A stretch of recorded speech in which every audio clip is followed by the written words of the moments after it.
going on, everybody? Grim Repair here. Today we're going to be doing a video on how to change the air filter on a 2016 Honda CR-V. If this video helps you out, be sure to subscribe. I put a video out every week. First thing you're going to want to do is pop the hood. It's kind of hidden back here on the other side of this kick panel.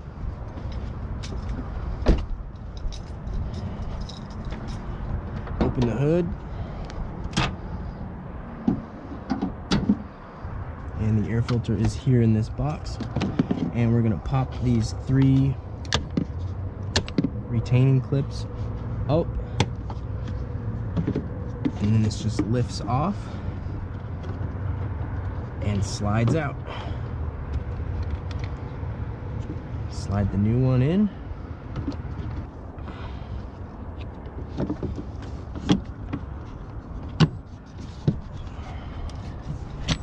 Pop the lid back in down there on the bottom and snap the clips back into place.